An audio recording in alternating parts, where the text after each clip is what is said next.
All right, let's level up today. We are diving deep into The 7 Habits of Highly Effective People by Stephen Covey. We're going to be talking about practical tips, timeless wisdom, and basically a personal growth toolkit. Even though this book was published way back in 1989. I know. In 1989. It's amazing how relevant these habits still are in 2025. It really is, Covey. He nailed those fundamentals of human effectiveness, you know? Okay, so let's get started with habit 1. Be proactive. Okay. Covey wants us to be the creators of our experiences, not just reacting to life, but actually making things happen. Right. Think about it this way. Are you at the helm, steering the ship? Or are you just letting the waves kind of toss you around? That's a great analogy, yeah. That's the heart of proactivity, taking charge of your choices and your reactions. Even when things get a little rough. We're not just talking about being busy, though. It's about being intentional with your time and decisions. It's about being in the driver's seat. To illustrate this, let's talk about Viktor Frankl, a neurologist who survived those horrible Nazi concentration camps. Even in that kind of unimaginable situation, Frankl found a way to choose his response. It's incredible. Frankl's story really shows the power of the human spirit. He focused on what he could control, his attitude, his thoughts, and that's how he found freedom in the midst of unimaginable suffering. Such a powerful story. But, okay, that's pretty heavy. But it's so inspiring. How can we apply that same thinking to our own lives? Obviously not in concentration camps, but you know those everyday moments where we feel overwhelmed or just stuck? Yeah, absolutely. A good starting point is to pay attention to those I have to moments in your life. You know how often you say things like, ooh, I have to go to work, or I have to do the dishes. All the time. Right. But those phrases, they kind of put you in a passive mindset, almost like a victim. Yeah. What if you shifted that language? Instead of I have to, try saying, I choose to go to work because I want to provide for my family. Or I choose to do the dishes because I like having a clean and organized space. It's a small change in words. Yeah. But I see how it can change your whole perspective. Exactly. Instead of feeling obligated, you feel empowered. Right. You're consciously choosing your actions. That makes a huge difference. I love that shift. Okay, let's move on to habit 2. Begin with the end in mind. Okay. Covey uses this really powerful analogy here about building a house. Would you ever start building a house without a blueprint? No way. Of course not. It would be total chaos. Yeah. But so many of us go through life without a clear vision of what we're building. So how do we go about creating that blueprint for our lives? It gets a little existential here, right? It can be a little daunting, yeah. But it really comes down to figuring out your personal values and setting goals that really matter to you. It's all about asking yourself, what do I truly care about? What kind of legacy do I want to leave behind? It's almost like writing your own eulogy, but in like a positive, forward-thinking way. Exactly. It's about identifying what's truly important to you and then using those values to guide your choices. This is where a personal mission statement comes in, right? Yes. Yeah. It's like your compass, guiding you toward what matters most. It doesn't have to be this big, complicated document. Keep it simple. Yeah. A concise statement capturing your core values and what you want to achieve. So we've got our blueprint, our mission statement. Now, how do we actually start building that dream life? That's where habit 3 comes in. But first things first. Yeah. It's all about time management. Yeah.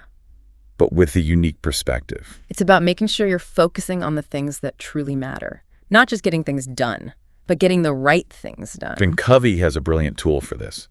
The time management matrix. Oh, it's so helpful, yeah. Love the matrix.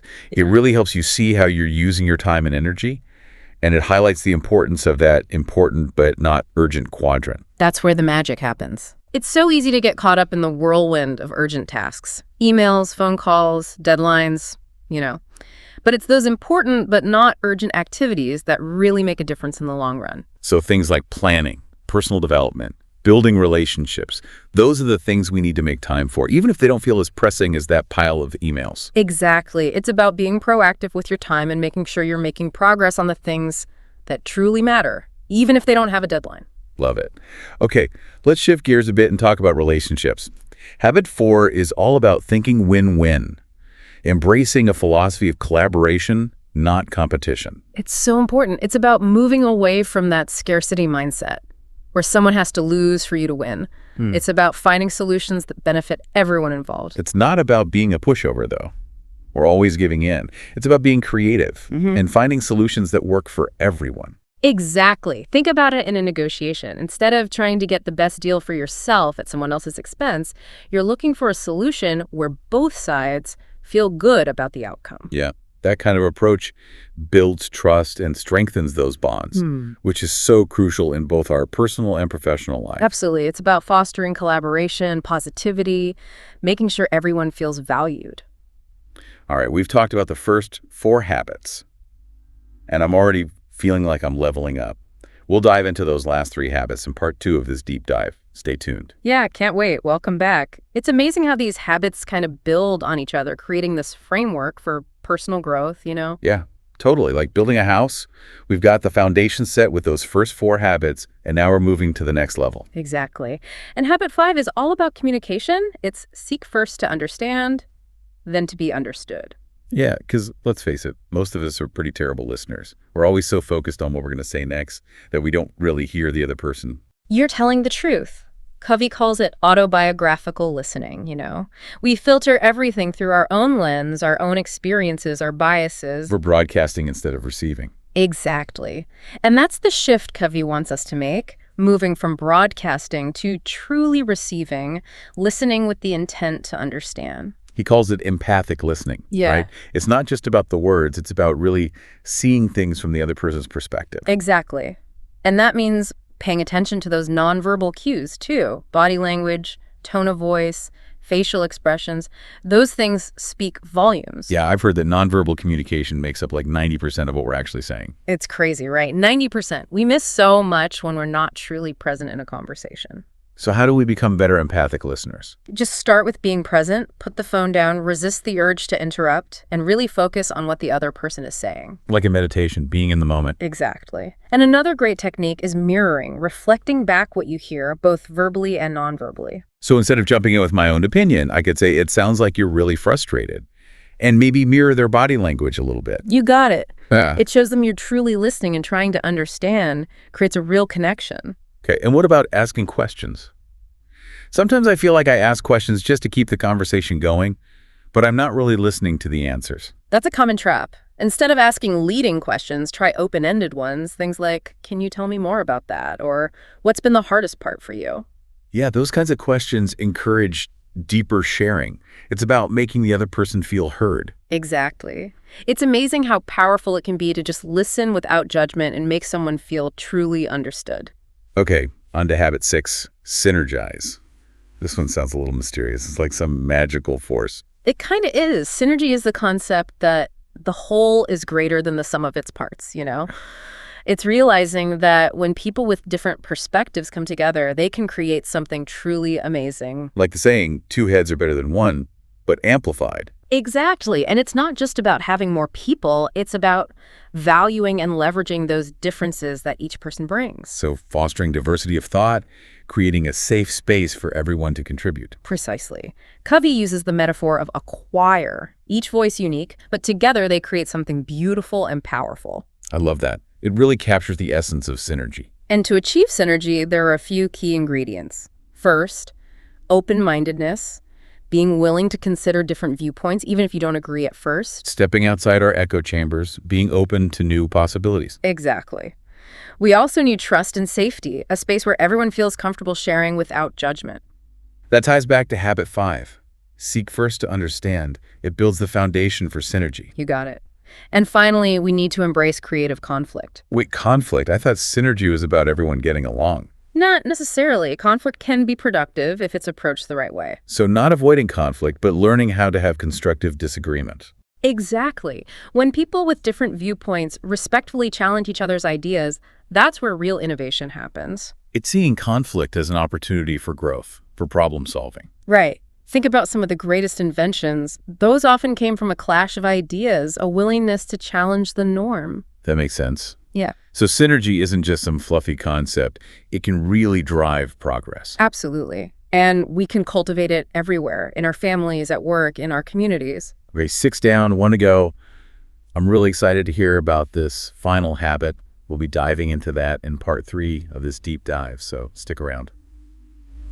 We're back, ready for the final habit in our deep dive into the 7 habits of highly effective people. Let's do it. We've covered some powerful ground already, and habit 7 brings it all together. This one is sharpen the saw.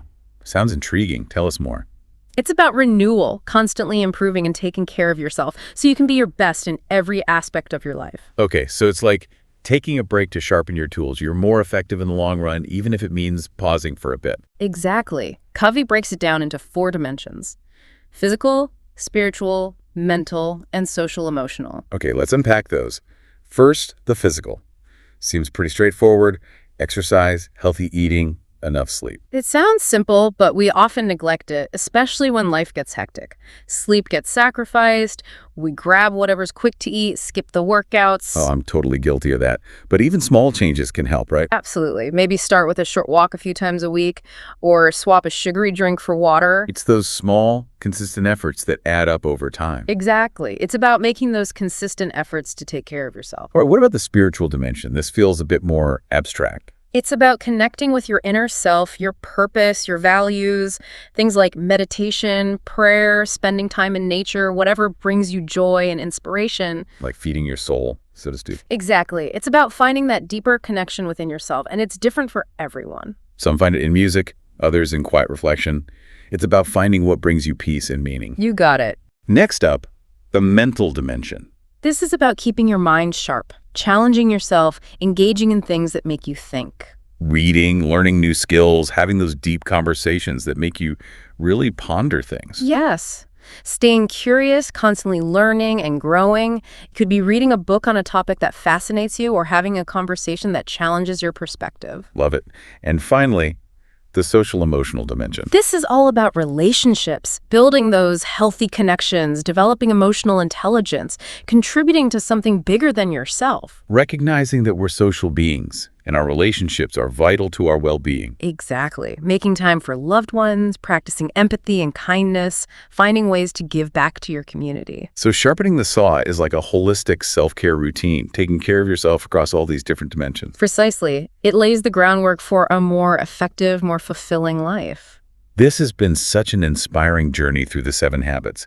It's incredible how these principles, written years ago, still resonate so deeply. Truly timeless, and the best part is, they're not just theories, they're tools we can all use to make positive changes. So, dear listeners, what are you waiting for? Pick a habit, start applying it, and embark on that journey to a more effective and fulfilling life. Until next time, happy diving.